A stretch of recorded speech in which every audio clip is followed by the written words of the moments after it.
Hello दोस्तों, आप सबों को मेरे चैनल में बहुत बहुत स्वागत है। सुप्रीम कोर्ट से बहुत बड़े अपडेट निकल कर सामने आई है। तीन बड़े फैसले आए हैं और वो तीन बड़े फैसले क्या क्या हैं इसके बारे में हम इस वीडियो में जानेंगे। और मेन चीज़ तो है कि वो फैसला के बाद हम सभी निवेशकों को क्या करना है, क्या कदम उठाना है, उसके बारे में डिटेल से चर्चा करेंगे। दोस्तों, दो तीन बहुत ही महत्वपूर्ण आदेश इस सुनवाई में अपडेट हुआ है, उसको आप लोगों तक पहुंचाने का कर्तव्य है और उसको आपके समक्ष प्रस्तुत करते हैं।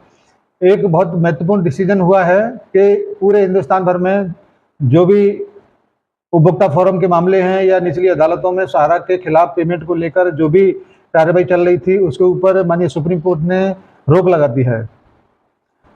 इससे ये फायदा होगा कि अब तक जो माननीय प्रबंधन जो अभी तक फ्रंट पर नहीं आ रहा था, अब वो फ्रंट पर आकर अपने कार्यकर्ताओं को और जमाकर्ताओं को क्या करना है, कैसे करना है, इसकी दिशा दे सकता है। और जो भी गाइडलाइंस अभी स्पष्ट तरीके से नहीं मिल पा रहा था, वो गाइडलाइंस भी अब लगता है कि स्पष्ट तरीके से मिलेगा।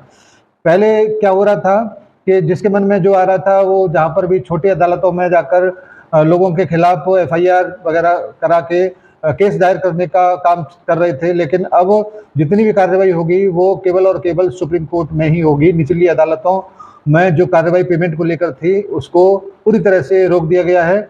और ये भी आदेश दिया गया है कि जितने भी केस चल रहे थे पेमेंट को लेकर, वो लोग भी पोर्टल पर जाकर भुगतान से संबंधित अपनी कार्रवाई को आगे बढ़ा सकते हैं। एक अपडेट ये हो गया। दूसरा अपडेट ये है कि जो 31 दिसंबर 2024 तक का पोर्टल का आदेश किया हुआ था, उसको एक्सटेंशन मिल गया है और वो अब 31 दिसंबर 2025 तक आगे बढ़ा दिया गया है। तीसरा अपडेट ये है सुप्रीम कोर्ट के आदेश में कि इस सुनवाई के दरमियान या इस सुनवाई की अवधि तक पोर्टल से लगभग 1200 करोड़ रुपए का भुगतान किया जा चुका है। ये तीन मुख्य बिंदु इस सुनवाई के या इस आदेश के हैं। अब मेरा आपसे फिर से एक बार फिर से हाथ जोड़कर ये निवेदन करना है मुझे कि जितनी जल्दी हम लोग इस बात को मान लें कि सुप्रीम कोर्ट से बड़ा कोई नहीं है, उसके आदेश के खिलाफ जाना भी बुद्धिमानी नहीं है।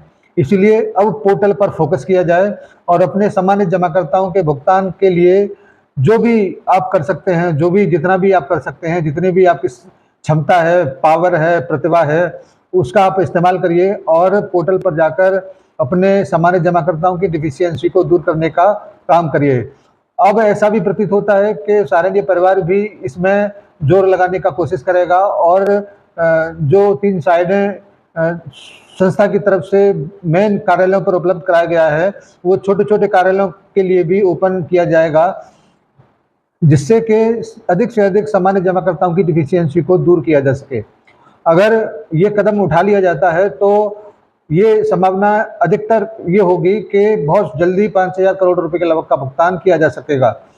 अगर छोटे स्तर के कार्यालय के माध्यम से या छोटे स्तर पर कोई व्यवस्था इस प्रकार की अगर बनती है, तो निश्चित रूप से हमारे बहुत सारे सामान्य जमाकर्ता अपनी डिफिशियंसी को दूर करने में सफल होंगे। या जो जनसेवा केंद्र हैं, उन पर ये व्यवस्था इस प्रकार की कुछ दिया जाए जिससे कि वहाँ पर भी जाकर अपनी डिफिशियंसी को दूर करने में जनसेवा केंद्र वाले भी मदद कर सकें।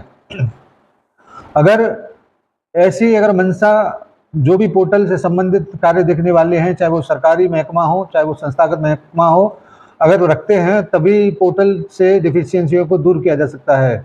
अन्यथा जनरल जनसेवा केंद्र वाले ये डिफिशियंसियों को दूर नहीं कर सकते, क्योंकि बहुत सारी विसंगतियां उस पोर्टल पर हैं, बहुत सारी प्रॉब्लम, बहुत सारी समस्याएं अपलोड करने में हैं। इसलिए संभावना अब ये आगे लगाया जा रहा है कि अब शीर्ष प्रबंधन सामने आकर इन डिफिशियंसी को दूर करने का रास्ता जरूर बताएगा।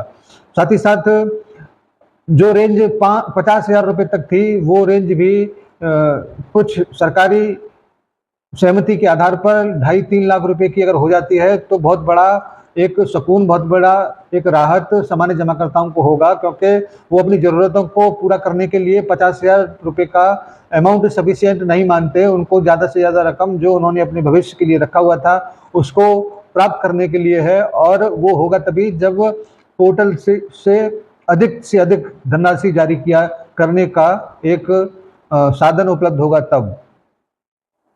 मैं आपके बीच बहुत सारी सूचनाओं को लेकर आता हूं। कभी-कभी ऐसा भी हो सकता है, कभी-कभी ऐसा भी आपको लगता होगा कि ऐसी सूचनाएं भी हम लोग प्रेषित कर देते हैं जो पूरा नहीं हो पाता है। मैं एक बार फिर से आपको स्पष्ट करना चाहूँगा कि हम संस्थागत या सुप्रीम कोर्ट के प्रवक्ता के तौर पर तो काम करते नहीं हैं जो अंदर से एकदम परफेक्ट जानकारी को लेकर आपके बीच में आए।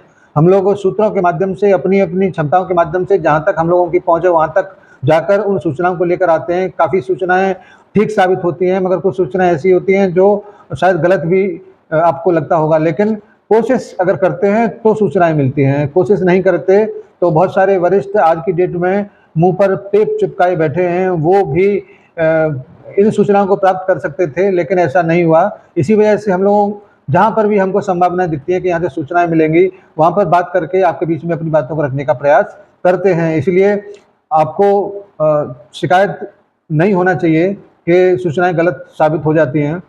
कोशिश तो यही होती है कि सूचनाएं सही हों, मगर कभी-कभी आपको लगता है कि सूचनाएं थोड़ा सा डगमगाती हैं।